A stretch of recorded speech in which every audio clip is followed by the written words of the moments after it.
down here today. Come stand right here beside me first. This is, don't tell me now, don't tell me. This is Avery. Samantha Avery Buell. It's good to see you. I saw that tumbling in you.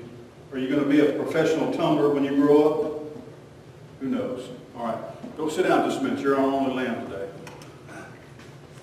In Revelation chapter 3, Revelation is the last book of the Bible. Chapter 3, verse 20. Jesus said, "Behold, I stand at the door and knock. If anyone hears my voice and opens the door," he says, "I will come into him." What a strange thing to say. He didn't say, "I'll come in." He says, "I come in," and you know what he says? "We'll have supper." Y'all have supper at y'all's house? You have lunch and dinner. Supper. It can create a lot of confusion here in the South, or when you leave the South.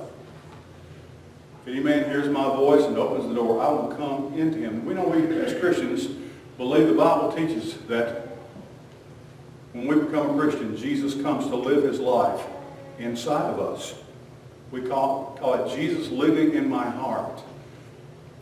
A little boy heard that for the first time. He was about your age. He says, "You mean I'm supposed to ask Jesus into my heart?" He says, "Yes." And he thought he was just a little boy, kind of like you're a little girl still. And he thought about how Jesus was probably a grown-up person. He says, "If I ask Jesus to come in my heart, come and live in my heart," he says, "won't he stick out?"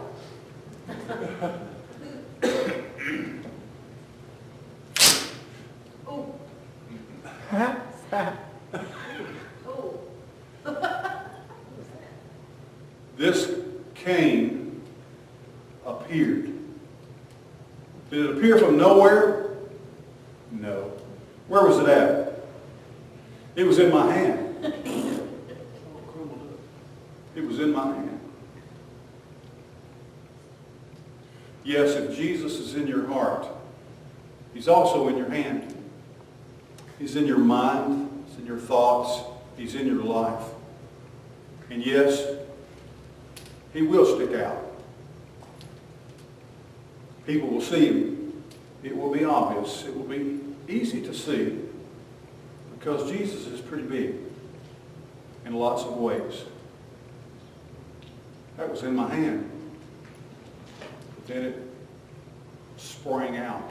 I hope that every day as I walk along and as I live my life, that Jesus sticks out of my life, that people can see him, that people can sense his presence and maybe even get to know him, because it's more important that they get to know him than that they ever get to know me or anything about me. I hope it's just like this, saying, "Hey, look at Jesus. Look at Jesus." I hope he sticks out of your life too. When you come to church, what we want to do is just fill you with as much about Jesus as we can. I don't know if you've ever asked Jesus to come into your heart yet or not, but one day maybe you will. When you do, he'll stick out. All right? Thank you. You can go back and play the piano again. Brother Danny, if you'd come and lead us as we sing.